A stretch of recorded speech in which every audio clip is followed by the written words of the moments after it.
Hello everyone, I'm Brophy1322 and welcome to the Choking Hazard Podcast, Week 80. And we're going to get into it this one.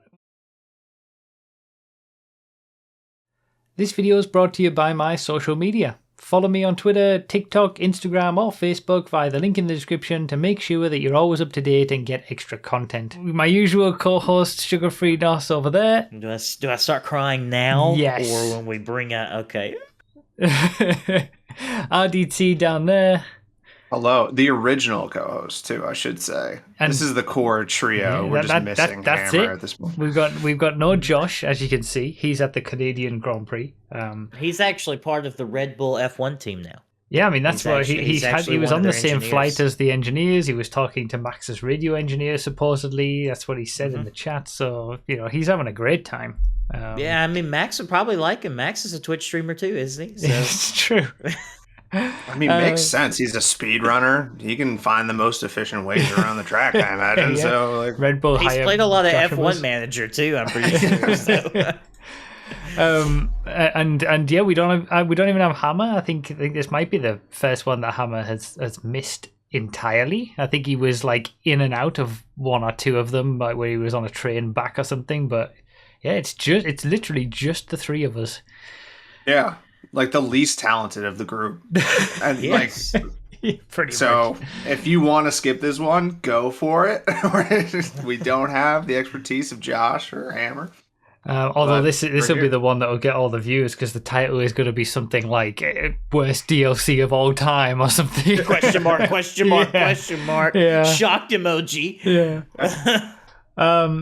I mean, that's what we've got other things to talk about, like Twitch being idiots and craziness going on and in gaming news and things like that. But we'll start with the main topic of conversation, I suppose, that just this week, as we're recording this, nearly 200 cars from GT Online have been wiped from the website. Thank you for saying nearly 200, because I've seen a couple like videos and other people have just said like over 100. And it's like that's really underplaying it. This is almost 200. It's not over 100.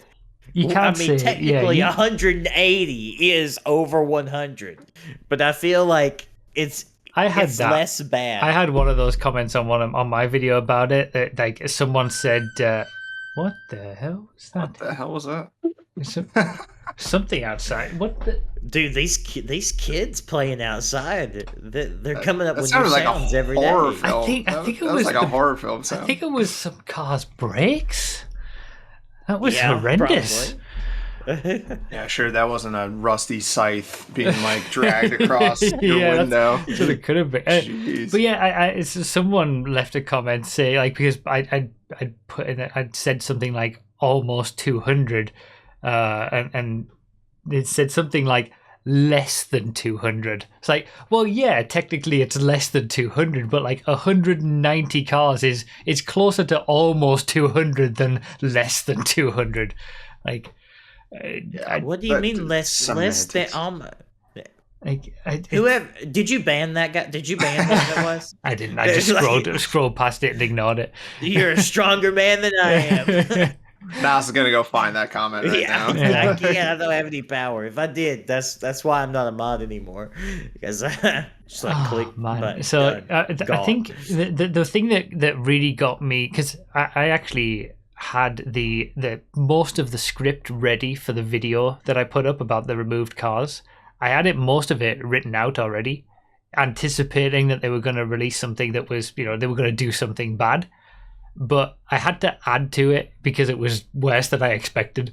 Like it wasn't my final script was certainly a lot more harsh and going on at them as what my original sort of version was when I thought, they might just, get rid of.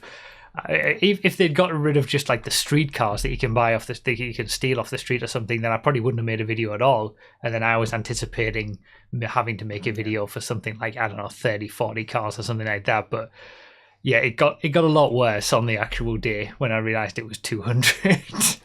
Yeah. Just to do our due diligence for like the 3 people that watch this but also don't know anything about GT Online. So GT Online is a game, right?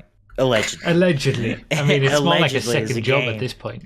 And in this game about stealing cars, you don't actually steal them, you buy them on in-game websites. Grand Theft Buy. Yes, exactly. And the Grand Theft is actually Rockstar stealing your money. I think that's what it is. So anyway, you can buy vehicles off of in-game websites. Before this update, you could buy almost every vehicle in the game, but after this previous update, they removed a lot of vehicles to buy. So they didn't remove the cars from the game. They didn't remove the cars from someone who owns them. It's just they're no longer able to be bought. Unless you go to the new paid Vinewood Car Club, and you can buy them there. You can buy some of them there.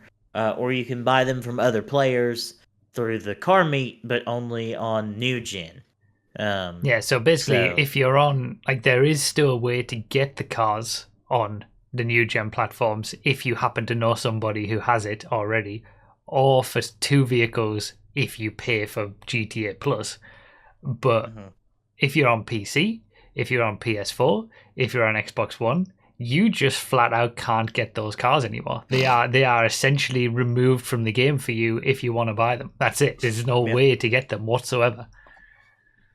But the thing that really annoyed me more so than anything else, I think, is just the flat out blatant lie that they told beforehand and on the newswire announcing the DLC as well, when they actually did it, by saying they removed lesser used vehicles to declutter, to improve the experience of the websites.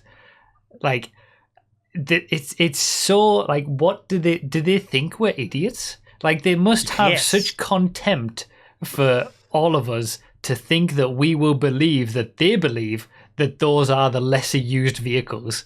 Yeah, bro, I can still buy the Taipan, okay?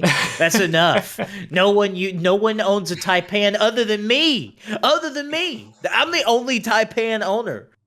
And it's still on the website. There's so many cars that nobody uses that you can still buy, and there's so many great cars everyone has that you can no longer buy. It's just a complete disaster. I can get over them saying about streamlining the browsing experience, removing the cars in the first place. I think it's all bullshit, but I can get over them them believing that that's the case. But to then add in that the cars that they've removed are the lesser used cars when they remove classic vehicles, like the first car that you ever drive in single player as Franklin, the 9F, gone. You can't get that anymore. The Infernus that's been in the game. All the protagonist cars. All the protagonist cars. The Buffalo you can't buy the any Bodie, and the Tailgater. Yeah. Really? Wow. Infernus that's been in the game since GTA 3. Cheetah as well. Gone. The Infernus got removed? Yeah. Entity XF, Cheetah. I gotta look at that list. The thing is... No, you don't. Yeah. It'll make you sad. The problem is... the Massacro race car, right? Didn't that one get taken? Yeah, both the Massacros, both the Jesters, Damn. The problem is, and we found this out this morning when we were on Project Homecoming, I wanted to see all these cars, so we PJ was spawning them all in, and we were trying to place them in collected order for the classes to just get a idea of scale, and even I didn't really fully understand the scale of it because we ran out of time. There was just too many cars we would have been there for hours parking all these cars up in the right locations, because you don't fully realize how many 200 is until you're looking at them in game and trying to do anything with that sheer volume of vehicles. It was just insane. So even looking at the list of all the cars, very few places in the game you could even put 200 cars. Exactly. I mean, there's only one place I can think of, just the airport, I guess. Yeah, we were just gonna do it one big line down the runway at the airport, but then even that might have not been long enough. So then we thought, all right, we'll sort of curve it around and come back down again. But there was too many. There was too many to organize and do enough. It was insane. And looking at the list, you gotta have a big list. You gotta have one person start from the top spawning, and then one person go from the bottom spawning, and then they eventually meet in the middle. But it's just like you can look at that list in text form and it's just does not compute. Like you look at all these names and you can't grasp the sheer number of vehicles that are gone. I think it's like there's more vehicles that have been removed than were in the game when it was released back in 2013. Like that's the scale that we're talking about. It's just insane. And what's the purpose, do we think? So that they can just drip feed them back to us and create a sense of urgency when they come back for a week? 100%. Yeah. Okay. Yeah. It's all FOMO, fear of missing out bollocks, just trying to do because there's only 5 drip feed cars for this DLC. And since one of them is a Ghostbusters car, you can guarantee that that's going to be for Halloween. So they've got 5 releases, one each month all the way up to Halloween. Actually, there's the weaponized Canada as well. They can do that in November. But they can stretch out this drip feed for 1 car per month for up to November for the next DLC. That will act as the free car that they give to GTA Plus members every month. And the rest of the time, they're just going to say, oh, here's 10 cars that are now available. You got to get them this week. And then the next week, here's another 10 cars that are available. But some of them they're will be in gaslight us. They're going to be like, look at this new car. It's the Furnace. I'm like, wait, what? The all-new Pegassian Furnace. One of the things that I would completely lose my shit over, but I could totally see them do it, is bring them back, but with up-to-date pricing.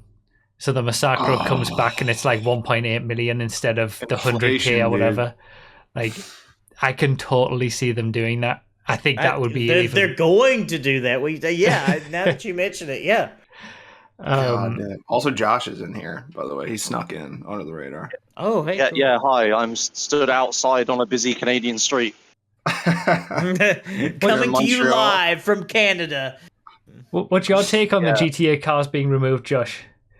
I don't know that many details, but I mean, it sounds bad, obviously. But my sources are saying it's bad. He sounds like our on the street reporter right now. He's like, I'm here in Montreal, Canada. I think I saw something about them selling them back with GTA Plus or something. Yeah, they are doing that. Yep. Yeah, okay, well that's pretty bad. Yeah. What's it like being a member of Red Bull's F1 team? What's that like? Oh yeah, it was great. Yeah, I only spoke to them for like 5 minutes.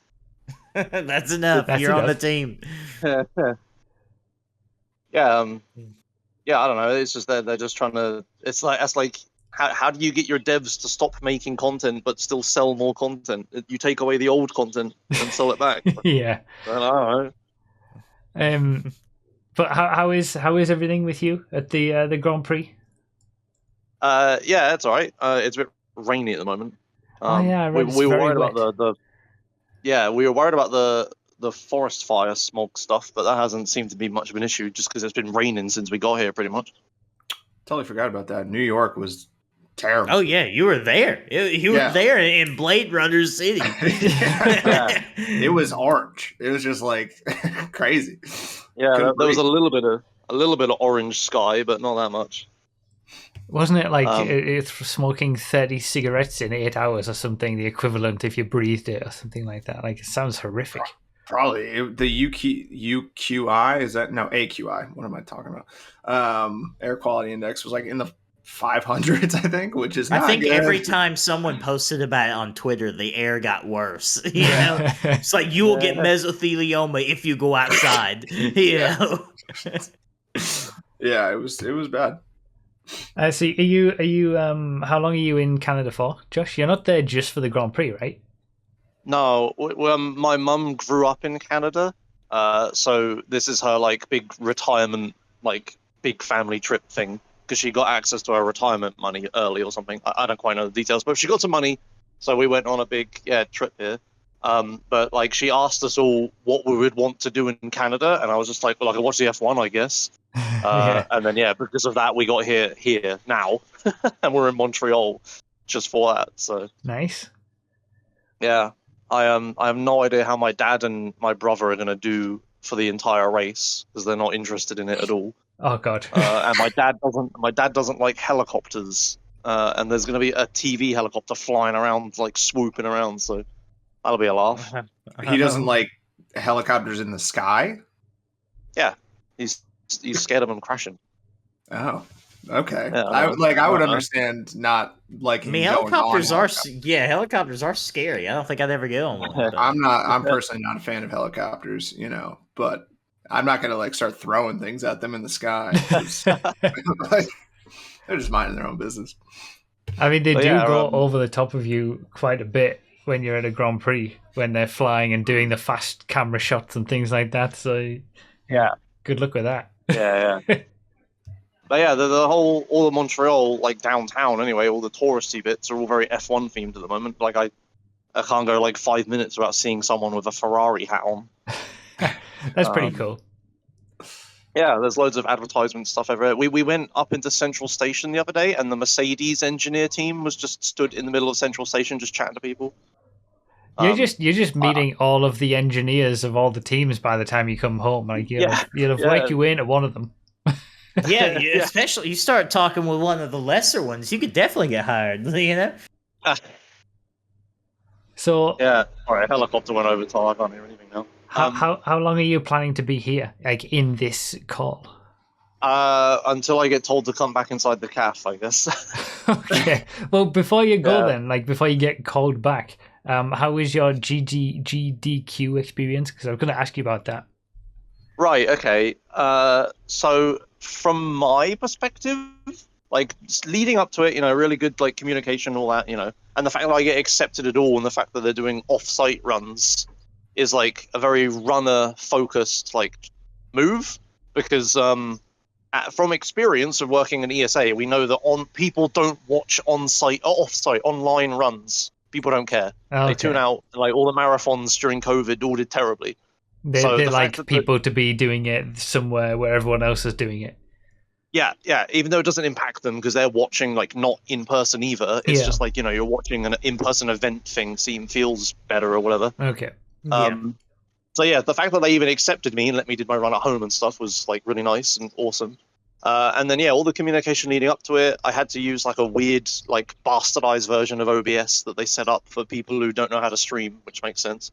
Like I was sending my audio on the left channel and the game's audio on the right channel, so that they could balance it themselves. Okay. My two co-commentators had to stream through OBS as well, just their like commentary. They did all that, so we got all that done. And the actual doing the run, from my perspective, it was great. We were in a Discord call with everyone. People were talking. I did have at some point I had the producer, like who's on the stream, like come onto Discord and be like, "Hey, no one can hear me, but listen to me for a second. Can you do some more crowd interaction things during a run?" And I was just like, "Dude, I can't hear, see anything. The crowds, like." I'm all for that. I like doing that at speedrun events, but like I have no way of gauging anything. Like no. Like, oh, lady in the red dress. Like this is all man. Yeah. There is not a single point. Yeah, well, that was a bit silly, but other than that, but my experience was fine. But then especially in after such a technical run too. Like yes. Yeah. It was a lot of like just constant explanations. The run itself wasn't super great. It didn't go very well, but that's how that run goes. But anyway, after the run, I talked to everyone. I was like, "Oh, how did you like it?" and stuff. Everyone said the audio was scuffed. Which really? I'm really, if you watch it, the audio is like really messed up, and my microphone sounds terrible, and it sounds like I'm just like using a crappy microphone or something. But it's just like, I don't understand why they needed all of the complex control shit to then just fuck it up. Like if I had just, as a full-time streamer, just mixed the stream myself, it would have sounded better. Yeah. I don't understand. And because we're all streaming our commentary and stuff to OBS, it's all desynced. They had to sync it manually. At one point, the donation reader, I kid you not, the donation reader is a minute out of sync. Like I ask for donations, there's silence. I hear the donation reader talking to me in Discord, and it's all well and good, and I'm responding to donations and stuff. But on stream, you just hear silence, and then I start talking again after he's done reading, and then he starts talking immediately because it's like a minute out of sync. It's insane. Wow. Gosh. Yeah. So the viewer experience was a bit messed up, but it was still good. A ton of people have still said they enjoyed the run, and I've definitely had a bit of a like follower bump and stuff, and there are plenty of donations. So yeah, overall it was fine. I'm just the audio is kind of weird. That's funny because Yeah. I did watch the start of your run at the time, and I like put it in the Discord as well to try and drum up some support. And it sounded like your mic was really bad initially, and then it seemed to calm down. So I thought, oh well, it must have just been like, I don't know, it was too loud for a little bit or something. But yeah, I guess not. I guess. Yeah. I think it does get better as time goes on, like the sync and stuff gets better, but it was like very confusing why they went through all this effort to have all of the control from the runner, because I've done online marathons, and yeah, you either like get the runner to balance the audio themselves and like you listen to it before they go live and try to fix it. But the problem is, as soon as people start doing the run, they start getting hype and shouting and stuff. The audio goes to shit, but you can't get them to change it because they're doing the run then. Yeah. So they went the other way of doing the control themselves thing, but then it was messed up. So I was just like, I did all of my part, the complicated setup stuff, and then yeah. But anyway, it was fine. Like yeah, it was good. Yeah, and it's got to be so much harder for a streamer to adjust everything they have to their nonsense than it would be for the streamer to just because what speedrunner isn't like a decently competent streamer? Are there many speedrunners like that are just like have no clue what they're doing? There's quite a few people that aren't like professional streamers or stuff. Like it's more common than you'd think, actually. Well, I mean, look, I think if you have the brain power to figure out how On Mission Zero works, you probably have the brain power to figure out how to do OBS. That's what I was going to say. If you can figure out how to do speedruns, then surely you must be able to figure out OBS. Yeah. Nah, I've done quite a few like tech things for online marathons, and it is surprisingly harder than you'd think. And like, yeah, some people just can't. So I don't begrudge them doing the complicated setup. I understood that it was so that they can control the audio. I'm then mad about the audio being bad anyway. So it didn't even fucking matter, right? Like, yeah. Did any other offsite runs suffer from that, or was it just yours? I didn't see that many, but the one right after me, Rebel Dragon, his audio was also really mad. So yeah, that's a shame. But at least it was generally successful, and you made got plenty of money for charity and stuff like that. So that's always a success. Yeah. Hopefully you can do one in person one day. That would be very cool. Yeah, I've done the big 8-hour flight over here once now, and it wasn't as bad as I was thinking. So yeah, maybe. If I can come to it, I'll be on your couch. I'll be on your couch. Yeah. Okay. Sure. Yeah. The flight over to that part of the world's not too bad. The extra 5 hours on top of that to California is a bit of a pain. I did not like that. There's two different GDQs. There's one on the East Coast and one in the West. Yeah. So we'll probably go to the East Coast. Yeah. Yeah. Well, who knows where on the East Coast it'd even be? There's like it'd have to be like well into the north to be safe, to go to with all the things, because I think they canceled the one in like it was supposed to be in Florida, right? Yes. Year? Yeah. They canceled it. Yeah. Did they just straight cancel it? They didn't move it to anywhere? No, they didn't have time. Okay.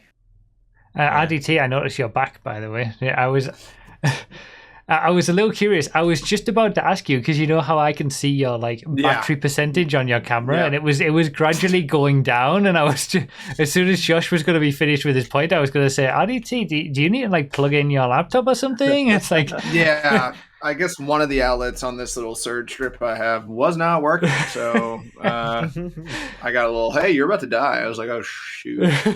Oh yeah. Your plug sockets are interesting. Every time I plug something in, it sparks. Yeah. American. I just realized I'm stood outside shouting to my phone at the edge of this cafe, and I'm shouting with a very British accent. I'm wondering why does everyone keep looking at me? And I realize I'm not speaking French, and I'm speaking in a British accent. Oh, man. Well, it's good that did you land in the Montreal airport? Yes. Yeah. Did you hear the piped-in bird sounds at any point? Again with the piped-in bird sound. Oh, I forgot about that. No, I don't think I did. We weren't in there very long. When you're flying out, listen. Yeah, I will. I'll listen out. Yeah, but probably when we're in there for longer when we're departing. Arrivals, we just went through it really quick. So Yeah. I didn't like that Piped-in bird airport. sounds okay. I didn't like it. We know. Yeah, we have heard. Well, have fun at the Grand Prix. I'm sure you'll tell us all about it if anything interesting happens next podcast next month. Yeah, we'll do. But yeah, today we're going on a bike tour of Montreal. But Mum booked it way in advance. But we just had a look at it now, and she hadn't realised it's a gay themed bike ride. Nice. Very cool. We're on pink bikes, and one of the places we're going to go to is the gayborhood at some point. Nice. But yeah, it's for my brother is quite unhappy about it, but whatever, it's funny. It's fun. Brilliant. It must be nice to live somewhere so safe. I'd just get beaten to death if I rode a pink bicycle, you know?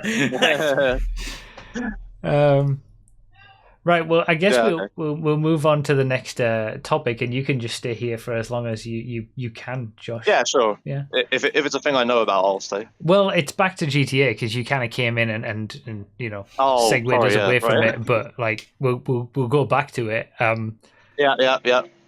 Is this the worst DLC of all time for GTA? Yes. Yeah, I think so. Yes. That was pretty emphatic.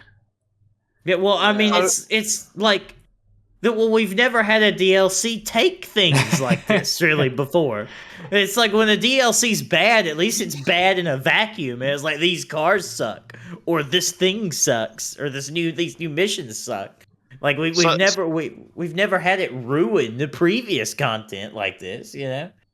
Yeah. So in the past, I've talked about the WoW problem of like doing a follow up to the MMO. Like you can't. So you only have to build on it. And I was talking about GTA 6. Like, how is GTA 6 online going to work? Because it's going to feel very, like, barren compared to GTA 5 online. Yeah. Maybe this is just removing content. You know, that's how you do it. You don't make loads of content for GTA 6. You remove it from GTA 5. So their plan for GTA 6 is just to make GTA 5 online really shitty so that when GTA 6 comes out, they're like, at least it's not terrible. Yeah, exactly. They'll fuck up GTA 5 online at the end, and then they'll be like, "Oh, we fixed it in the new one, guys," even though they made it worse beforehand. That's funny because, like, so there were some points being made about how, like, we're going through sort of a circle going back to the start, where when it first released, GTA Online was so bad, it was so bare bones, no cars, it was difficult to get on, the server problems and all that kind of stuff, and gradually things got better and heists were introduced and more cars and stuff like that. Then it got too much with a bit of bloat, and now they're removing stuff and we're going back down again.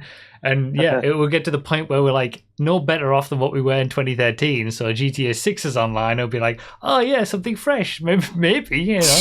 I wouldn't. I can't say that might not be the way that they're going with it.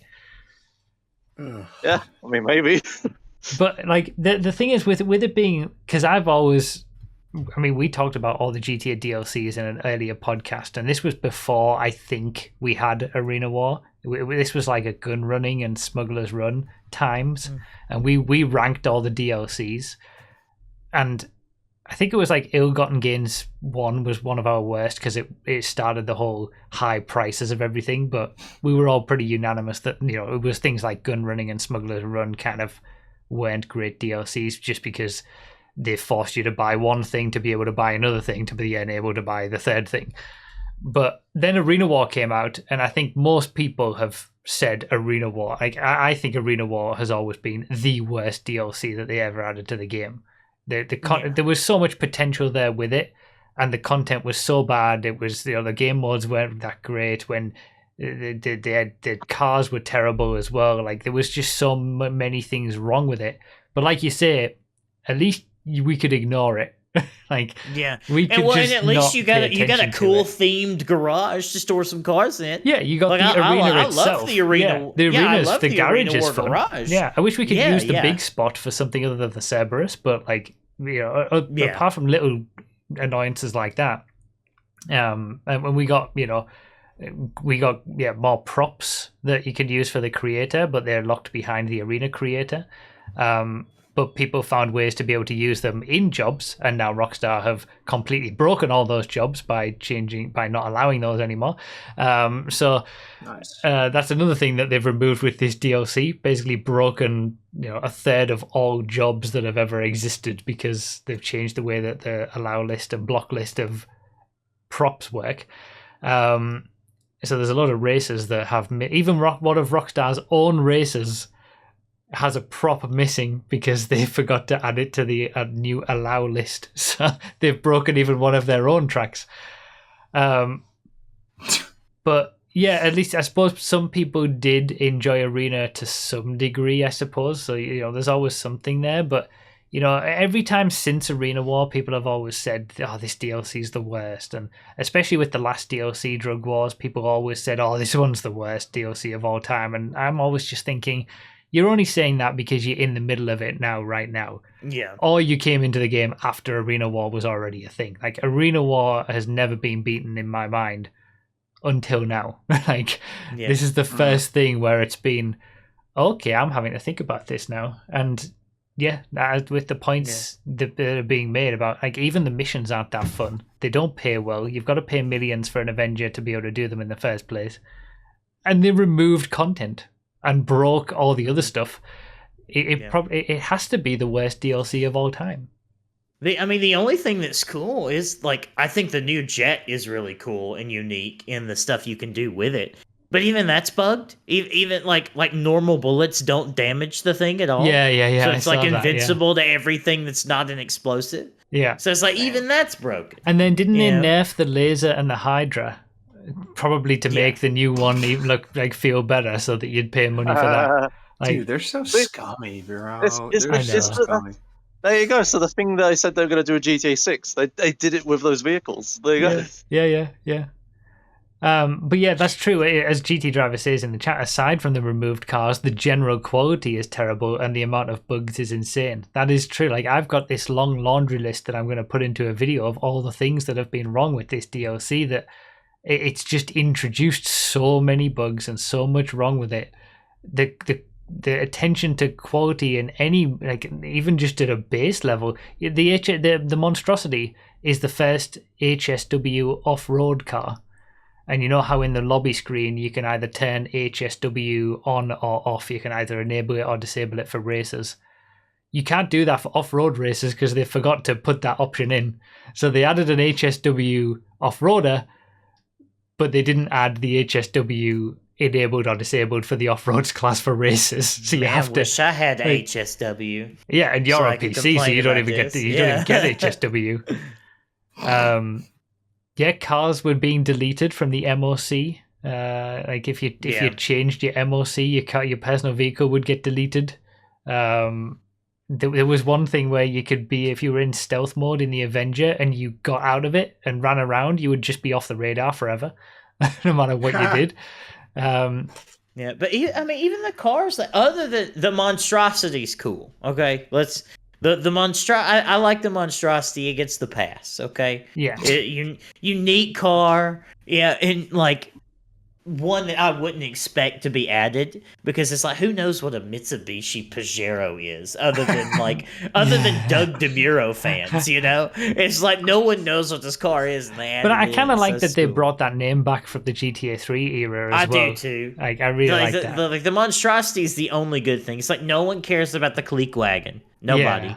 The Itali GTO Stinger GT Furai GT 500 is boring and terrible. There's so many, that is the stupidest name of a car. Just mashing 3 different names together, really. Yeah. What were the other cars? So you have the Grotti everything. You've got the Monstrosity, the Clique Wagon. There wasn't many, to be fair. You mean that just came out, or that will be coming out? It just came out. The Rattel, which is basically just a trophy truck. Another one. Oh yeah, the Rattel. That's boring. And the Walton, which is the truck that we've got. Yeah, the Walton's fine, but it's nothing fine. special. Yeah, it's fine. I don't understand what the point of the wall. Like it's just the Yosemite again. Yeah, Like- it's like there's like 5 versions of every single car in the game just because they keep rinsing and repeating the same ideas. It's nothing really unique. Yeah, and it's weird because like I feel like it's based on a Chevy S10, but it's got a V8 and it's lifted, so it's like what? Why? It's just the Yosemite Rancher again, but weirder. You know, I don't know. Walton's okay. So and then the cars that are coming out, like you've The got Hot the Ring Buffalo Hellfire is going to be good, to be fair. Of the cars you that are think coming so? out, the Hot Ring Hellfire is going to be fun because it drives more like a Gauntlet Hellfire than it does a Hot Ring Saber. Oh, okay. Okay. Yeah, and then so that's gonna be okay. The Buffalo EV is probably gonna be an EV, but it's gonna be a geared EV, right? It's gonna, Yeah, Yeah, it's that gonna, was like, have- weird. Same I with was the listening to your Black video. Cruz. That's going to be geared electric vehicle as well. Hmm. Um, And then Sounds what's just and, The and Brigham. then and then the oh yeah, and then the Ghostbusters Brigham. car, Yeah, and then which the electric is like bikes. yeah. What the electric like? Why? It's like it's just Curves one of boost those, on a bicycle. Yeah, it's just like one of those moments. It's just like why? Why is this? Why does this exist? 'Cause it's fun. The bringing in time trials, I think, for those bikes. So at least there'll be something to do with them. Ooh, But time trials. These kind of vehicles that we've got, like they seem like backports from what will be in GTA 6. Like they definitely seem like, you know, Miami style sort of, you know, electric bike, and the Clique wagon gives you that sort of by the sea vibes, and maybe the monstrosity and stuff like that. So, you know, we might see these vehicles in GTA 6. I mean, I hope so. It would be foolish of them not to just have every car in GTA 6 because that leaked footage had like the Stainer and stuff in it, so it seems like it'll have kind of the same vehicle style yeah. as GTA 5. So it would be foolish for them not to just have, you know, start off with like a million bajillion cars. The you know? Italy GTO Stinger TT does, yes, also do the thing that the Sterling GT does, where it sorts wrong because the model name is just Stinger TT. So the Italy GTO Stinger TT is with all the S's rather than the I's. So you see Italy and another GTO, thing and then you scroll quite far down to the S's before you get to the Italy GTO Stinger TT, because its model name is just Stinger TT, which honestly would have been a better name for it in the first place. Yeah, well, and then with the Stinger, like you have to put the spoiler on there, and then if you put the spoiler on there, you don't have the active spoiler anymore, right? Or No, am you I can use wrong the there? active spoiler too. It doesn't matter. Oh, okay, cool, okay. Then never But mind. the Stinger TT. Why does it handle so weird? Yeah, Well, it's like I know. It's like there's I like was just gonna 300 say. pounds of ballast on the front bumper. I was just gonna. That's exactly what I was gonna say. So they've the normal. It's the lateral curve, lateral traction curve feature, like aspect of the handling files, right? And the normal value for that is like 22 degrees. It basically it's basically giving you the slip angle. So a car's more floaty the bigger that value is. So a normal car would be around like 22 for that value. The Regina, which is a quite floaty vehicle, it's all over the road, that's got a value of 29, and the Stinger TT has a value of, I think it's 33. Oh wow! So it's like, did they mean to put 23 and they've just typoed it to 33 and they've just shipped it? Like, that's why it feels floaty and all over the road, because it's got a big slip angle basically. It can't turn enough to reach peak grip. Yeah. What it felt like to me is like all the weight was on the nose of the car. Yeah. It's very strange. So it just worst DLC. Worst DLC. I think I have to 100%. agree. Like, I've been on the fence since the DLC just because Arena was so bad in my mind, but I can't see how there's nothing about. I don't think there's anything about this DLC that's like something you can look to say, okay, this was a good part about it, apart from one or two cars. Yeah, and even that, just like that's, you know, they could have. This is the first enough. time I've ever thought it would have been better not to have the DLC. Yes, I would give up the monstrosity and everything Yeah. and go back. Yeah. Yeah, definitely. There you Yeah. go. Worst DLC. Okay, I gotta go now. Bye. All right, okay. See you later, Josh. Okay, bye. Have fun on your pink bike. I'm gonna show the image. To Yeah, the I put a chat. picture. Okay. Yeah. See ya. It's raining and there's no mudguards, so that'll be fun. Okay, bye. Nice. Oh, Is that a wrong. fixie? There we go. There's Josh's pink bike. Beautiful. But yeah, I think I agree. The worst DLC. They've really outdone themselves on this one. I can't wait to see what the next one's going to be like. I know, right? Next year. I can't wait to 2024. see what they choose to do with these new cars, these old cars that they're going to bring back. Because if they do, because they say, they've set precedent for changing the prices of vehicles in the last DLC when they made the Oppressor 8 million and stuff like that. Like, are they going to actually change the prices of these cars when they bring them back? Yes, they I are. imagine 100%. so. Yes. And then how can they justify that when they said these are the lesser used vehicles, but when they changed the prices of stuff, they said they're adjusting the prices based on those which are used They more. don't. And What do you justify? What does that mean? I know, right? It doesn't mean anything, bro. It's not a real word. It doesn't They're matter. just gaslighting us. Don't worry. Yeah, They're they are. just gaslighting us. They think we can't possibly read between the lines in any way or look at anything they've said in the past. They just can say whatever they want and people will take it. So listen. So They're you gonna say, "Listen, we heard your feedback and we made a mistake. Here you go. These beloved cars are back." Well, you've got to keep in mind who is playing GT Online now. It's not. It's well, okay. It's insane people like you. You're 0.1% of the game population. Yeah. That actually, knows how to form coherent thoughts. Has critical thinking skills. The rest of GT Online's population are 12 years old and mentally ill, just as chat has said. So it's like they don't know that the Masacro shouldn't be $1 million. They have no idea. They just get a shark card and then they buy the Masacro because they think it's a new car, and then Take-Two makes more money. Like it's. I think that's what their intention was, but I'm really happy that like this story has gone more mainstream. Like there's news articles covering it, bigger YouTubers covering it. Like it seems like it's permeated a bit more than the usual GTA nonsense that we always get annoyed by. So yeah, but yeah, you're right. Well, I mean, I've really just seen it's like, oh, by the way, Rockstar removed these cars.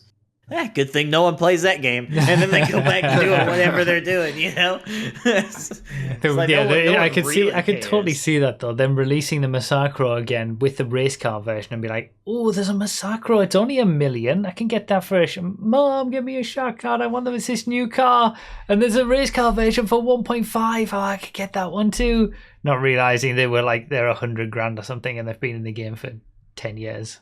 Yeah, I get it. You're right. Yeah, I will say this is my only hot take over this. It's still terrible. Everything's still terrible. But I do actually like what this encourages with the LS car meet, like getting with friend groups and communities to get a car. I actually kind of like that. How does that work, by the way? Do you sell your car to another player and then you don't have it anymore? No, you sell a car. They buy a copy of your car, basically. Oh, okay. So right. loads of people can go up to your car and buy it. You still keep it, but then they have an exact copy in their garage. And you don't make any money off of this? No, there are some perks with like in the HSW. You get like certain HSW mods for free and things like that. It's all a random chance, but sometimes you'll get like an HSW upgrade for free. But gotcha. You don't make any money on it. You don't. Yeah. Okay. Yeah, but like that, I do like the kind of community interaction. Yeah, that banding together promotes. to make that. Yeah. Yeah, not banding together to stop the bad change, but like, hey, I want this car. Oh, I've got to get in touch with someone who has it, and then I can go and get it from them. Yeah. I think that's cool. The way it's been done is terrible. Don't get me wrong. You shouldn't have to do that, but the way that the community is helping each other using that is kind of cool. Yeah. Yeah.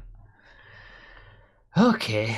Well, Nonsense. thanks, Rockstar. Thanks for disappointing us on another DLC once again. It was going so well. I think I've ever heard you. Drug Wars was going so well. Like, even though the DLC was kind of meh as a whole, we got the Ardent in Sports Classic races. Wrenches were finally fixed in stunt races. Like, we were getting all these great quality of life updates over the last few DLCs, and then this. Man, and These people are having too much fun. We need to ruin everything. I mean, it wasn't that bad. Like, at least your missions had cutscenes and there was something going on. You know, it was a new. Yeah, I Like, didn't this think it was as has bad as what nothing. people were making out to be. The content release of it was terrible. The fact that they stretched it out Yeah. so much, but the actual content was all right, in my opinion. Yeah, it's woo, oh boy, not terrible. All right, should we talk about, since we've talked about Rockstar being idiots, should we talk about Twitch being idiots? Sure. Yeah. I don't really know much about it. I did see some stuff about, how much an ad can take up on your screen and how you can't run pre-recorded video or audio ads. And coming from that industry, I mean, I'd have to know more about it, but it does seem a little predatory. Yeah, basically they brought these new branded content guidelines that on-stream logos are limited to 3% of the screen size. Burned-in video ads are not allowed. Burned-in display ads are not allowed. And burned-in audio ads are not allowed.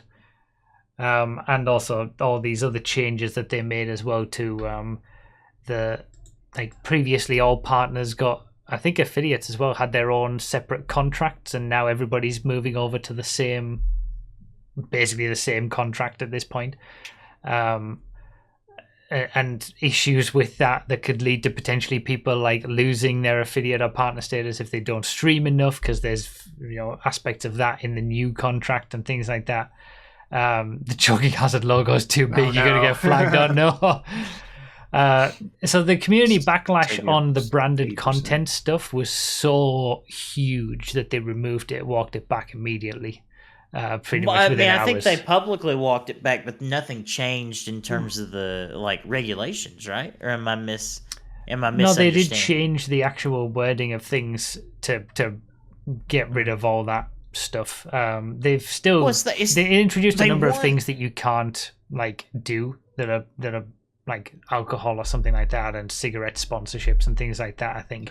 I was like, drink alcohol? Because that no, but like in terms of the sponsorship side, you can't promote those things anymore. Yeah. But so they left those, but the actual rules around what streamers can do in terms of promoting stuff and having sponsorships on their stream, they walked back completely.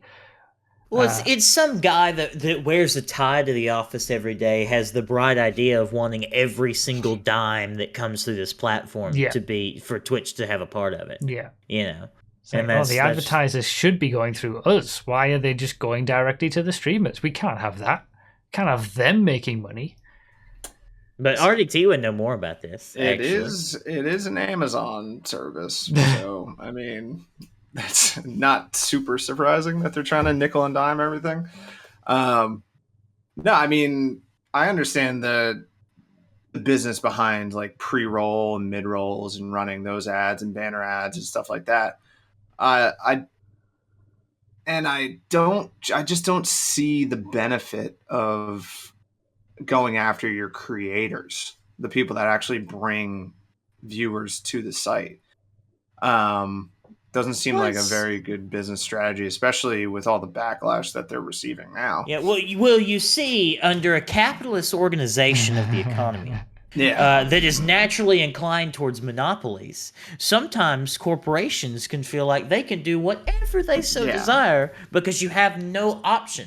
I mean, I guess you can go to Kick for $100 million, but then your platform is ran by Aiden Ross and Trainwrecks. It's like, do you really want to be over there? Yeah, it's like, woo. So it's like you don't have you have no other option other than to I guess you can stream on YouTube, but still Twitch is the best platform for streaming, when you take into account all things, and whenever you're the best and you have no competition, you could really just do whatever you want. So I'm curious. It said that your burnt in ads or your display ads could not take up more than 3%. Is that what it was? 3% of the screen? Yeah. Oh, well, not that's just burned-in like ads and display ads and things weren't allowed at all. It's like sponsorship logos logos weren't allowed to take more than 3%. I wonder if was there anything in there about like, how you have a pop-up when someone donates or subscribes? I mean, yeah, I guess they did. They never. There was nothing in there about that specifically. What if you were like, "Oh, thanks for your 6 months, sponsored by G Fuel," and that just takes up the whole thing. Yeah. I mean, it's only like 5 seconds. Yeah, I don't know. I mean, but I mean, they've walked it back at least. But it's. I mean, Twitch for a long time now have been making so many decisions that are just seem to be against creators. They just seem to hate the people who bring the viewers to the platform. That I'm not surprised. Well, it's probably because they see how much money that the creators make and how little Twitch probably makes as a service. Yeah, It's probably. I mean, it's probably spawning from COVID too. I mean, a lot of the industry saw initial downturn during COVID just because no one knew what was going to happen and advertising spend declined. And then more people were at home online watching Twitch, whatever. So their viewership probably skyrocketed. Their ad revenue probably went through the roof.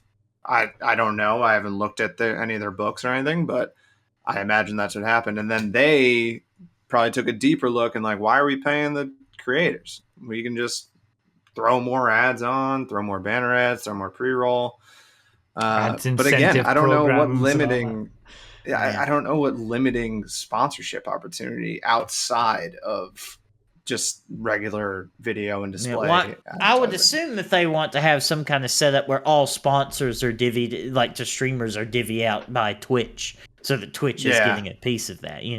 They want to have some kind of framework as to how you sponsor a streamer. Isn't sending a streamer an email. It's you send Twitch an email, and then this advertisement offer is sent through Twitch to these streamers. I mean, it's like the UFC. They do have a function for that. It's called the bounty board. I've done like maybe 3 or 4 things from there before, and I found it interesting that the new guidelines that they were gonna put out, some of the things that I've done from that bounty board from Twitch contravened their new rules. Like for one of them, I had to play a video for 2 minutes or something like that. I wouldn't have been able to do that under their new rules, but that was from them in the first place. So like, it's just they're not thinking anything through, it seems. Yeah, I guess it's like the UFC, where if you used to watch fighting back in like the early 2000s and then early 2010s, you would see guys with so many different patches on their shorts from different companies, like ridiculous ones too, like guns and ammo and Condom Depot and stuff. And then the essentials. And then the 2 things that are important. And then the UFC signed a contract with Reebok, and made all the shorts just Reebok. No, you couldn't have any sponsors on them. And now they're like putting a couple UFC approved sponsors, like you have a Monster Energy or a Prime logo or something, but you still can't get those sponsorships yourself as a fighter, as the athlete. It has to be approved by the UFC and in partnership with the UFC. So I guess Twitch is kind of like trying to do that same thing. Yeah. Where they're like, well, you can't be partnered with somebody if they're not partnered with us. So. Yeah, that's a good analog for it, I think. That makes a lot of sense. Yeah. It's so silly though, because like if you're gonna cut off the ability for streamers to make money, they're not gonna stream. They're gonna go get a different job. Like you would think that, but when you're the biggest game in town, yes, under a capitalist organization. Yeah. As I said before. So they did that bad thing, and then just this last week, they did a good thing, or what on the face of it seems like a good thing. You know how This is as good of a thing as it will be when they add the Masacro back in for $1.5 million. Yeah. So there was we talked about it on the podcast, I don't know, maybe a year or so ago, where Twitch, there's certain creators, if they had a big enough amount of viewers, they could get on a different contract, so they got 70% of subscription revenue rather than 30%, rather than 50%. So for everyone else it's 50-50, but there was a special contract where you got 70% instead of 50. For full disclosure, I've been on that since 2017. So I've had that for a while. But there was calls for, a long time for Twitch to just make it 70-30 across the board, which is something I agree with. I mean, YouTube offers 70-30 on their memberships. Kick are doing what, 95-5? Because they're just bankrolled by gambling money. So, all these other platforms were doing much better than Twitch.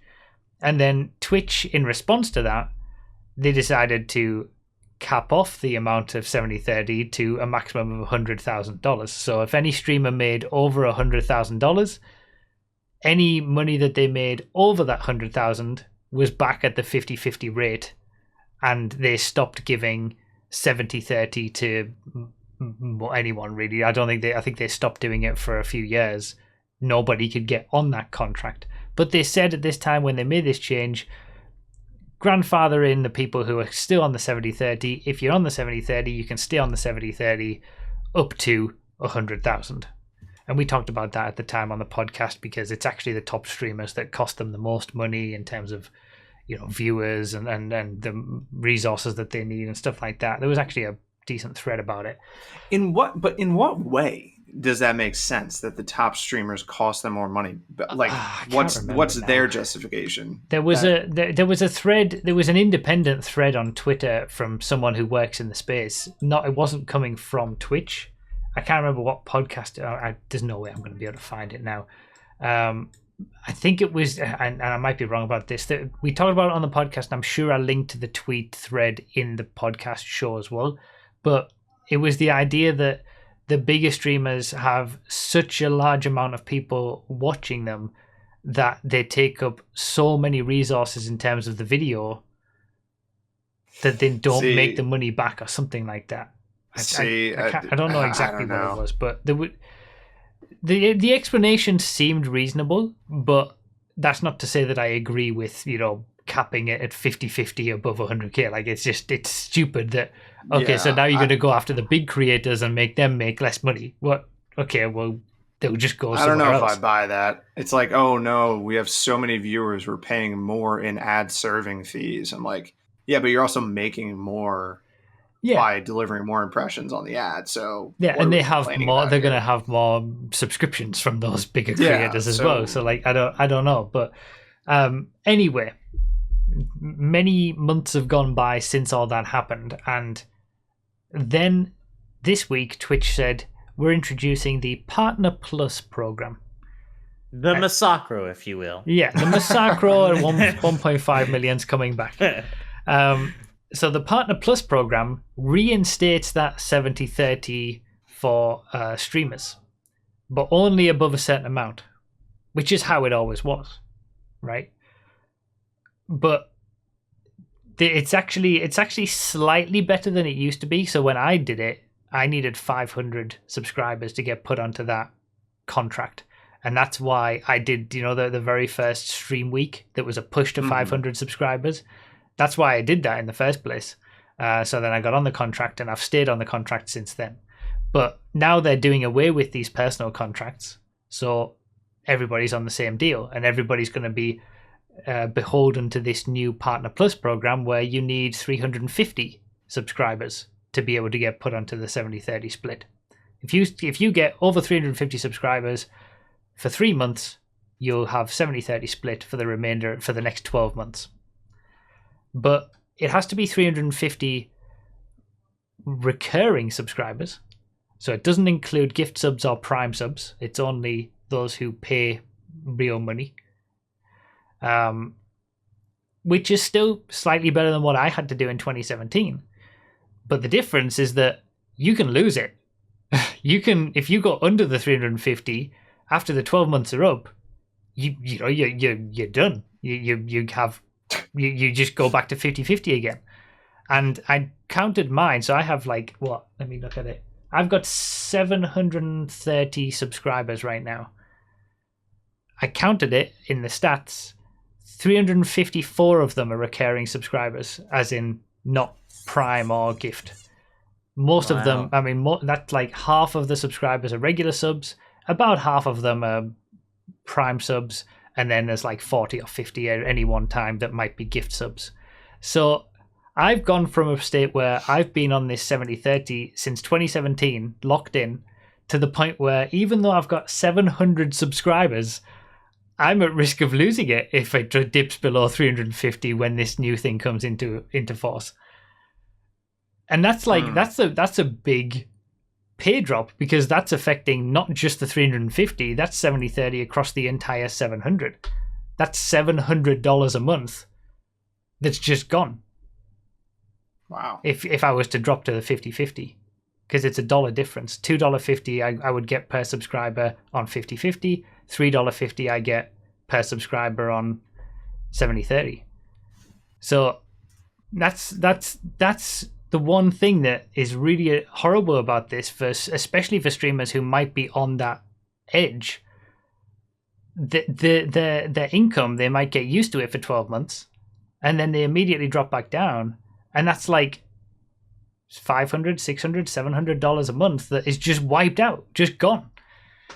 Yeah, It could be rent. I mean, like what the exactly. hell? Yeah, well, Twitch seems to be blind to the idea that there are people who are like making enough money to live, but are not like Hassan Piker. Yeah, you know, like it's either you're Hassan Piker or you do it as like a hobby, and there's no one in between. Yeah, you know, like I would consider myself a sort of career YouTuber or a career streamer. Like I've managed to live off it for many years now, but I'm not I'm not like huge. I don't have massive numbers, and I'm not rich. Yeah, you either have a Taycan or a Tercel, and there's no one in between. You're like those local musicians that are always gigging around. Like they make a living doing it, but they're not, Taylor Swift. Yeah. So like for me, there was being initially, everyone was saying like, oh, this is a great win. Finally 70-30 is available, but not really. It's still, the people who were probably always on 70-30 are going to still be on it. There's not going to be that many people who are in the position where they weren't on it who are going to be on it. And I'm sure there's a lot of people who were on it who are going to get kicked out of it with the new one, when really it should just be 70-30 for everyone. And they're basically saying, we'll give you 70-30 if you're big enough, but not if you're too big. Because as soon as you get to 100K, you're back to 50-50 again. So it's just, I don't know. It seems like a good thing on the surface until you actually look into it, realize not really. Not for the majority of people it isn't. Do you happen to know on YouTube what the average CPM would be for just a YouTuber in general? Not yours personally, but a CPM as in for ads, like on videos. Yeah, for ads, for ad revenue. Yeah. I think like $3 or $4. That's interesting. It's sponsorships are. It can go higher than that, obviously, like if you're working with a brand properly, but when it comes to baked in YouTube ads, it depends on like different channels, depends on what you're on. Like I think channels that focus on children's toys have higher CPMs or something like that, or it varies, but it's like $3 to $4 per 1,000 views. Interesting. Okay. Yeah. Because I know the back end stuff, like about what YouTube takes as well for rev shares and whatnot, working with large publishers. Yeah, what's the revenue share for what is it called? Channel members on YouTube? So the revenue share for ads on YouTube is 55-45. 55 to the creator, 45 to YouTube. The revenue share for channel members is 70-30.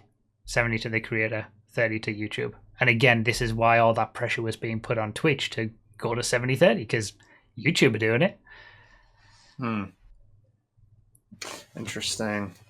We need more competition in the space. Let's start our own streaming 100%. service. We can get together with DraftKings or whatever. We'll call it. We'll call it Lick or something. I don't know. Let's get it going. Speaking of competition in the space, XQC, one of the biggest streamers on Twitch, gets about 50,000 views on average on his streams. He's signed for Kick for $100 million. I wonder how much of that 100 million he's actually going to see. I wonder how much did they have a plan to make that 100 million back? I can't imagine it. And it's such an insane amount of money. I just imagine Trainwreck's just frantically hitting every slot machine he possibly can, just hoping one of them hits. Non-exclusive contract as well. That's true. So he's still free to stream on other platforms. That's one thing that's another thing that Twitch did. They said that they've applied the exclusivity thing that partners can't multi-stream on different platforms at the same time. So if they're streaming on Twitch, they have to be streaming on Twitch. They can't also stream the same thing to YouTube or somewhere else. They've applied that to everybody now. It's not just partners, it's not just affiliates, it's everybody on the platform. Whereas Kick are basically trying to be the anti-Twitch. So they've signed XQC for $100 million in a non-exclusive contract, so he can stream wherever he wants as well.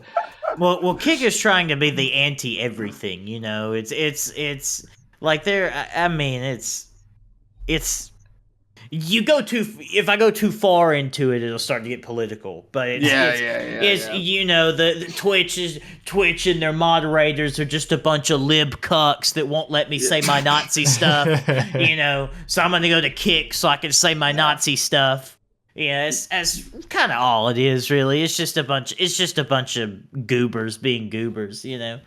So we're probably on the same page on most of this. Nas. Probably all of it, honestly. Just like the people who are doing this, not necessarily XQC or any of the streamers that are going to be there, but the framework of people who are involved in this project is just that's kind of where it came from, didn't it? Like people getting banned from Twitch and they made it themselves or something. Yeah, exactly. It's like, I mean, don't say Nazi stuff if you don't want to get banned. It's really simple.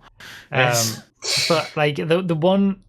Because, I mean, I'm not planning to be moving anywhere anytime soon because, I've got 100 months subscribers nearly on Twitch and everything's baked in here and I don't have any reason to go anywhere. But if, I get for an average of like 500 viewers. I saw that tweet. Yeah, that tweet. So I should be worth to Kick $1 million. I get 100th of XQC's viewers, so 100th of 100 million is a cool one. If they give me $1 million, I'll stream on Kick. I'm not above that. That's a life-changing amount of money. Like, I did work it out. It would take me about 50 years of streaming at everything as it is right now for me to make $1 million. So, wow. Like, I can't imagine that they're expecting to see that money back from someone like XQC or anyone who they put this money. I don't know if they're I don't know what they're expecting. That's what worries me about people, Kick. They don't know anything. They don't. Like, these are not business people who are running this. These are streamers that are mad that they can't Nazi post on Twitch. Like that, it's. There's no kind of business thinking here. They literally don't understand. Have you seen that clip of Aiden Ross when he's talking to somebody? He's like, anybody can get a Bugatti, blah, blah, blah. He's like, and then his friend is like, what do you think the average salary is? He's like, I don't know, 100,000. He's like, 100,000. You think the average salary in the United States is? He's like, yeah, 100,000. And then his buddy shows him it's like $34,000. He's like, what, dude? I had no idea. Dude. He's so out of touch with reality. It's insane. Yeah. But I mean, they're being bankrolled by Stake, is it? Which is like basically a cryptocurrency gambling company or something that they have billions of dollars of. So they're literally just throwing money at it, probably not expecting to get it back.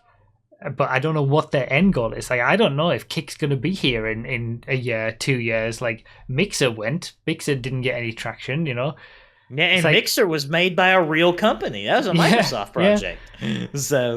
So, like, I don't know. It's just, I mean, I can't blame XQC for taking $100 million to go over there. Oh, no. Yeah, no. I don't blame any of the streamers who take the money on that respect. Yeah, no, that's generational. Like, that's insane. Yeah. Doesn't Kick sponsor an F1 team now? I don't think so. Oh, my camera got too hot.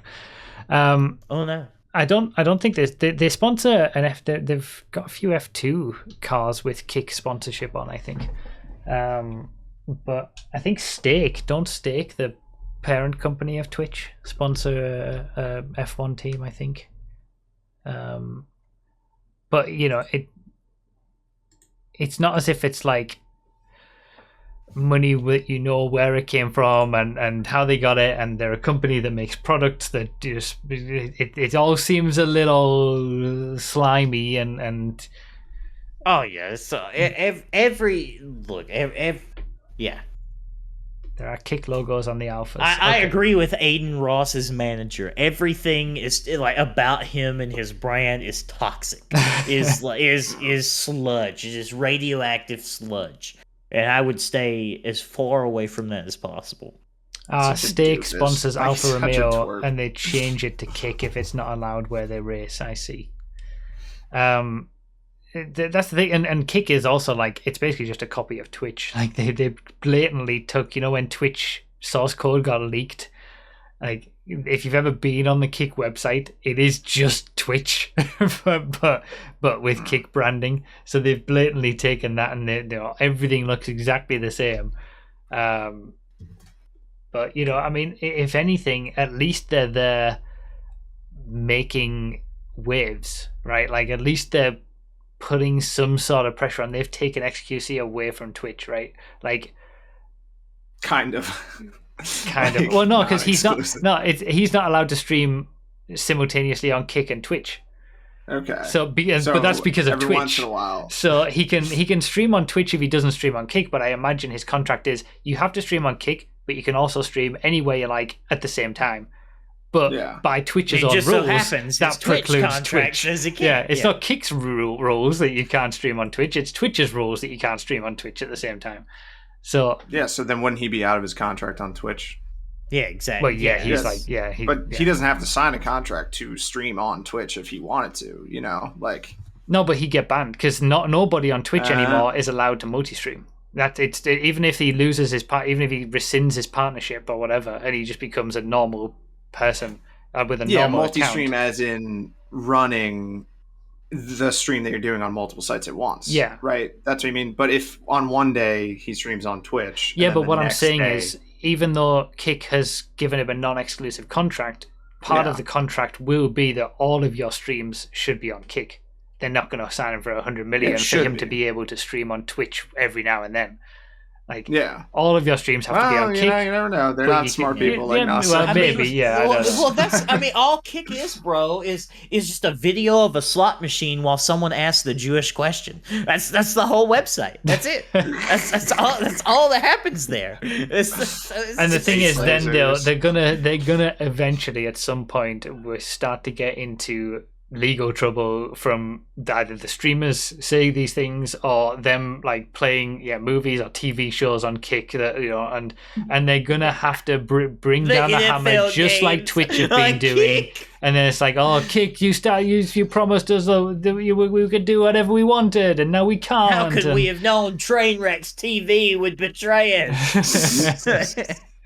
It's like it's almost as if these new companies come about and they're trying to be so much unlike the previous company that they're not seeing the things that the previous company had to do for legal reasons or whatever, and then as soon as they get big they have to inevitably do the same stuff again.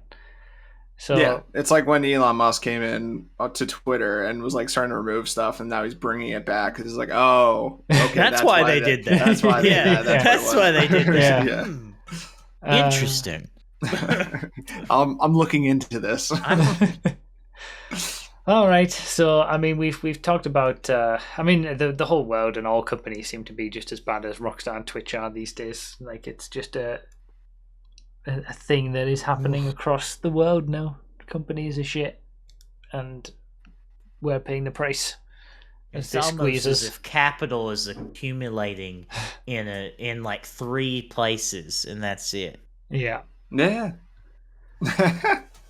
We can get into that another day, though, I think. All right, so we'll move on to some gaming news. And RDT, you wanted to wax lyrical about Zelda. I understand. Yeah. I mean, I'm not really good at expressing why I like certain things, but I'm just going to say I'm here for it. Tears of the Kingdom, it has quickly become top 3, I think, of my favorite games of all time. It's hard to really put them in a rank if like of a top 5. Depends on how I'm feeling day to day. But I think a certain 1A, 1B interchangeable are Elden Ring and Red Dead 2. And then I think right now 3 is Tears of the Kingdom, which is That's surprising to me because I don't know if I've said it before on the podcast, but I never finished Breath of the Wild. I picked it up, ran around, got killed a bunch. I'd put it down for a couple months. I'd be like, I should go back to that. Pick it up. I'd be in a field. I'd get murdered. I'd be like, I don't know what I'm doing here. Put it down. Go through this vicious cycle. So I wasn't hyped on Tears of the Kingdom at all. But when it came out, I was like, you know what? I should buy this. It looks fun. So I went back. I flew through Breath of the Wild. I finally completed it. Started Tears of the Kingdom. Got it like 2 weeks ago, and I already have like 100 hours in it. It's just, Wow.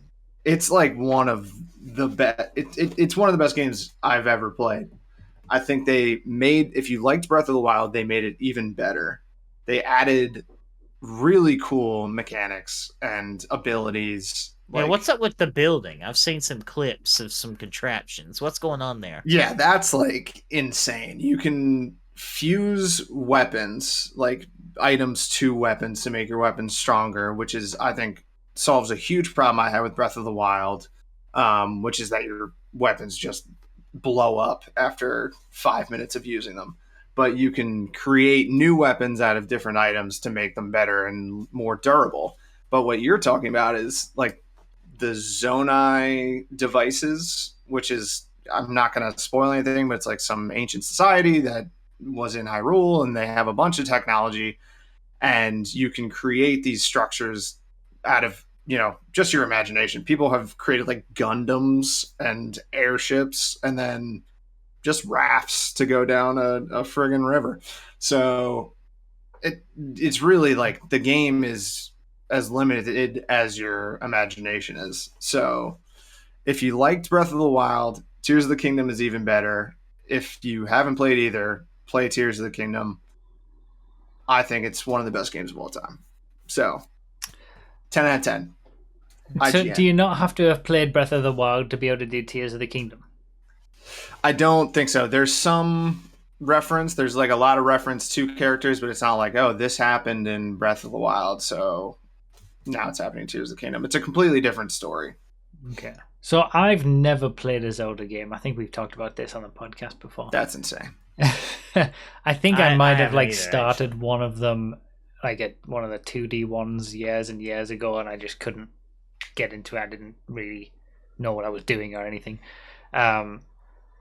So what is the main genre of a Zelda game? Like, what is it? A story-driven linear experience? Is it a platformer? Is it a action So these are adventure? not. So the original Zeldas, like, well, I'm not even going to look at the 2D ones, but like Ocarina of Time, Majora's Mask, those are more linear storytelling, but is a little bit of open world exploration available. But I would say the story is definitely more linear for those early ones.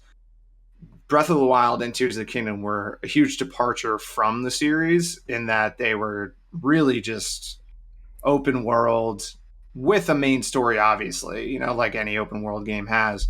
But there's a ton of side quests, a ton of exploration, a lot of puzzles in shrines, a lot of great combat. action adventure. So it's kind of like an open world action adventure puzzle temple.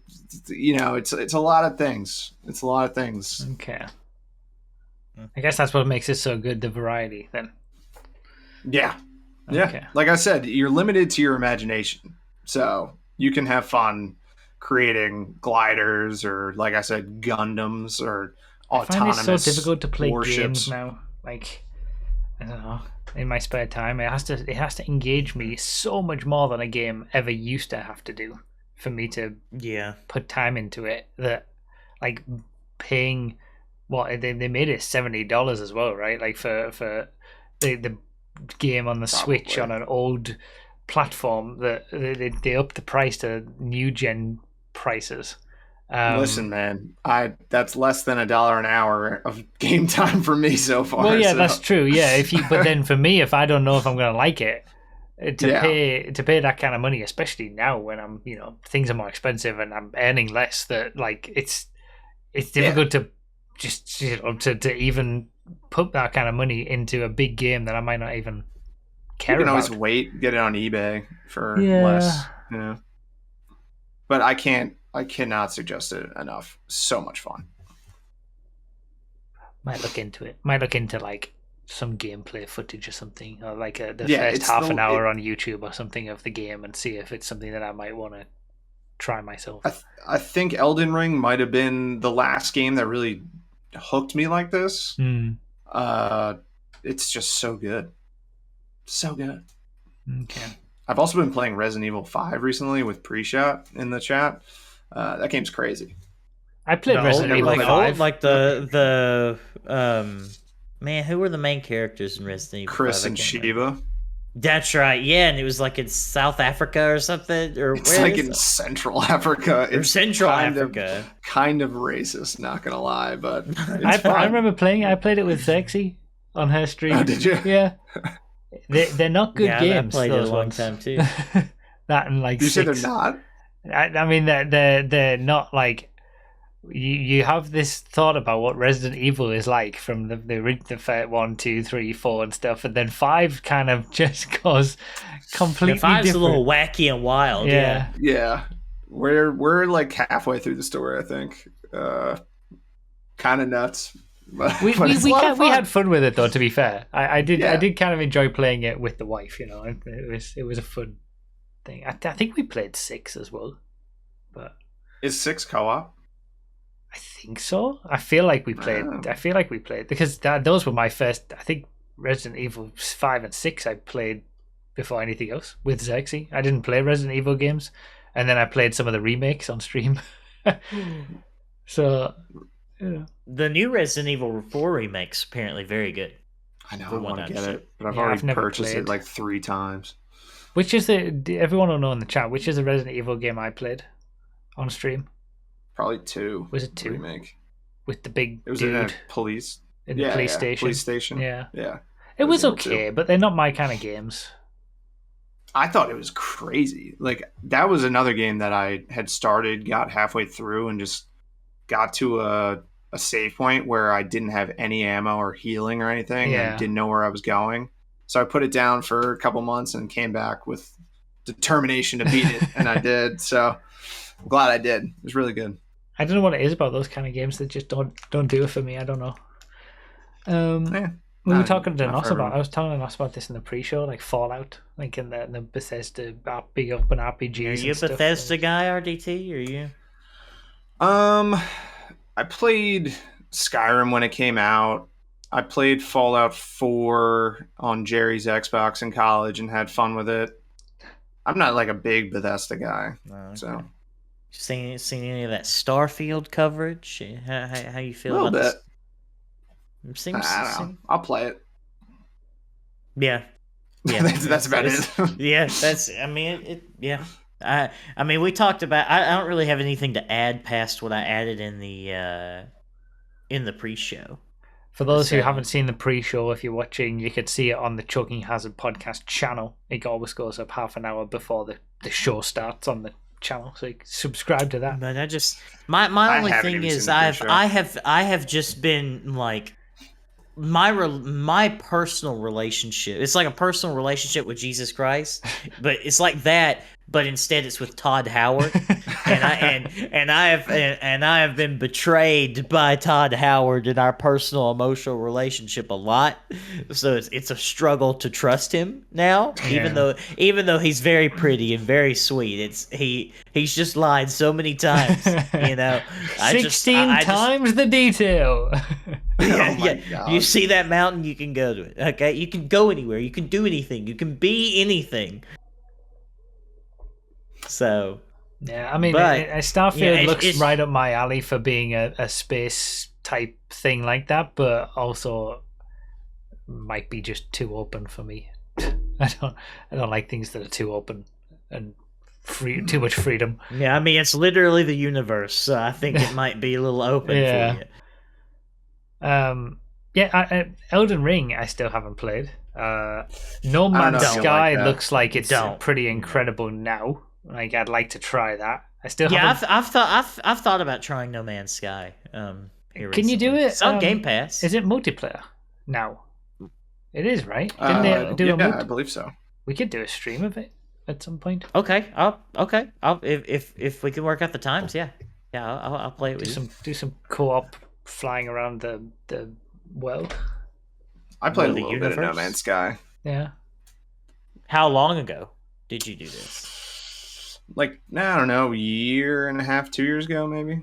It had been better. Yeah. But they just keep adding to it, all completely free. Like, it's pretty impressive.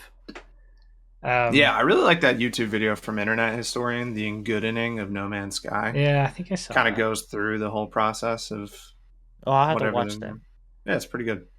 But what else? Like Cyberpunk, I haven't played, and I thought that might be something that I might like, and like just all these games. I think they're coming out with like a big update that's gonna like redo the game in a way. Like this new DLC is gonna like redo a lot of the base game or something.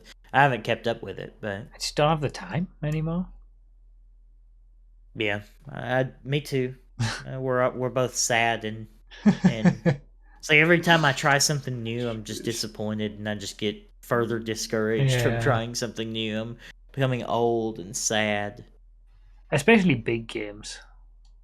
I mean, trying to play through a big game on a stream, which is the only time I really get to play other games. It takes so many streams.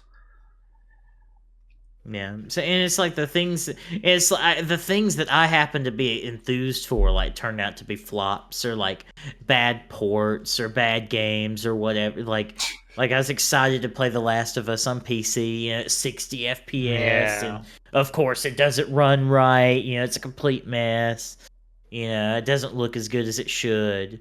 So it just Disco Elysium I still haven't bought. I don't know if you'll like Disco Elysium, to be quite. I mean, it really depends on your interest in politics as a subject. I think it would still be fun, but you'll miss out on a lot if you're not like if you don't at least have a basic understanding of what communism is really, not just what America tells you, what fascism is, what all of these different ideas of the world are. If you don't have like a basic idea of that. I feel like I do at this point in my life, but whether I'd want to play a game about it, I don't know.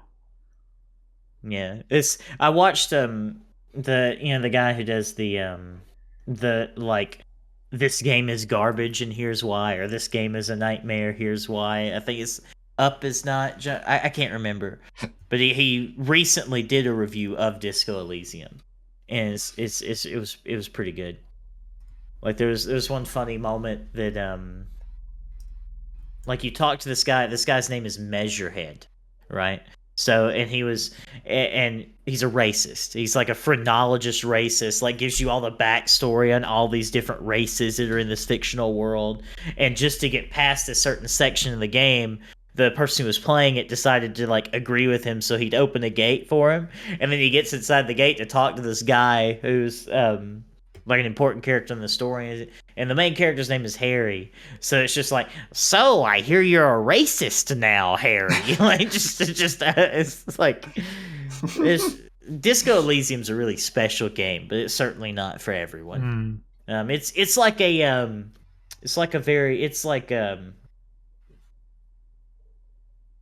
It's like an intelligent person's game, I guess, for lack of a less pretentious way to put it. That's pretty convenient for you. Yeah, for me, yes. You have to be really smart to like this game. Yeah, exactly. It's my favorite. I love it, by the way. Yeah. Yeah. Yeah. Jeez. The last new game I played off stream was I think it was Ace Combat 7. It was on sale. What year was this? Well, it was last year, I think. It was on sale for like $5 on PlayStation Store or something, £5 maybe, and I just bought it just because I thought, hey, I used to like the Ace Combat games, and I enjoyed it for a while, and I never finished it. I didn't know you were a playing guy. I didn't know you were. I kind of used to be. I used to collect little model planes from a magazine subscription at one point in my life, and I liked Ace Combat games, but yeah, I couldn't hold me, and not much else has been able to. Once the mod for Gran Turismo 4 comes out, I was telling you about in the pre-show, you should do some GT4. Could be fun. Maybe. I've played it. 100% completed it when I was, 12 or whatever. So I don't need to do it again. No, well, I mean, I'm playing through GTA 3 again. I didn't say 100% completed, did I? I said play it. God. All right, fine. But I struggle with that too. Like I can't. It's hard for me to just like play a game and then put it down. Yeah. It's like I have to be dedicated to. I spent my whole life going from one game to another. Like I would play the hell out of one game, and then I would move on to another one, and then play the hell out of that. My mom couldn't afford another game. Yeah, I used to not be able to afford every 3 months. multiple. Yeah, I would just get one and enjoy it. But yeah, it's weird chopping and changing between different games these days.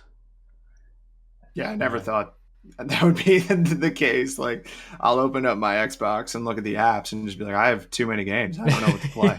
Yeah. This is insane. Yeah. I want to go back to the good old days where I had 3 Nintendo 64 cartridges and I just Diddy Kong Racing, here we come. Like, yeah. Jeez.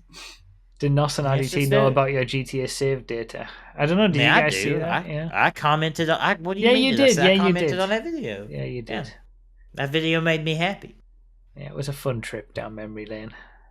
Do you know what? It's been fun playing GTA 3 again. Oh yeah? It is a good game. Like, I'm looking forward to the other GTAs before they got crap with GTA 5. Well, it's not crap, but I don't know. I think I'm looking forward to watching you replay GTA 4. I think that's going to be. Yeah, I'm looking forward to GTA 4 as well. I mean, San Andreas is the one that I remember the least of, I think, of the mainline games. Wow. That's good for you. That's very good for you, actually. Because I only played it through once. Like, I 100% completed it, but I only played through the story once. And I can't remember really much about it. It's pretty funny that's the one you remember the least, and we have another host that could tell you where every single pixel on the map is. I know, right?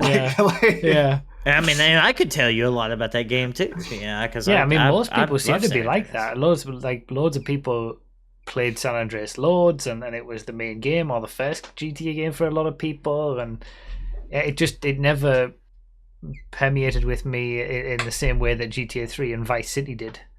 It was I felt it was better than Liberty City Stories and Vice City Stories in terms of what I experienced with it and how much I played it. But yeah, I'm looking forward to revisiting all of those. Vice City Stories is like a hidden gem of the GTA series. Yeah, I think I didn't give it the credit it deserves when I played through the first time. I didn't think I was. Well, it was held back by the hardware it was on. Yeah, I suppose that's true. Like if you played it on PSP, you were playing it on a PSP, and then the PS2 port of it wasn't really good. But you got Vice City Stories has everything that Rockstar learned from San Andreas, plus a bunch of new mechanics, plus more backstory on the original story of Vice City. Had a bunch of really memeable, memorable missions, like the one with the Domestabot, and stuff. It's a really special game. Yeah. But no one played it because it came out too late in the PS2's time cycle. Yeah. For anyone to have played it, and nobody bought a PSP. I So- My remember friend had a having PSP. it, It was a lot of fun. but I can't. Okay, your I can't- friend bought a PSP, and that was it. I had one. I played Liberty City Okay, Stories on it, two confirmed owners of the PSP. and I thought I got Vice City Stories, and I can remember. I feel like I played it a little bit, but I also can't remember anything about it. So What was the guy's name? Vic or something? yeah, wasn't Yeah. it his brother? Okay. Like Yeah, it's Lance's brother, yeah. Vic. Vic is the person who carries the suitcases to Tommy at the beginning of Vice City. Okay. Yes, that Yeah, I remember dies at the playing it on beginning his of Vice PSP. City. My friend Noah, he had a PSP. The and Vice spoilers City for the Stories. beginning of Vice City. Yeah, I'm gonna be playing through them all, so I'll get to see what Rockstar used to be like. I suppose. Good games. They used to be pretty good, Yeah. actually. I'm running low on time here, fellas. Yeah, not we gonna should lie. wrap it up anyway. I think we're about done with our topics of conversation anyway. So yeah, we'll be back next month. Josh will be back to tell us all about Montreal, I suppose, Formula One. Yes. and we'll see if Twitch have anything more, or Rockstar if there's any updates on. The Massacre What will they be do. released Oh by that God, time. I swear it's Can't gonna wait be for it's that gonna be new more of car. a rant if they bring them back at the higher prices. Ooh.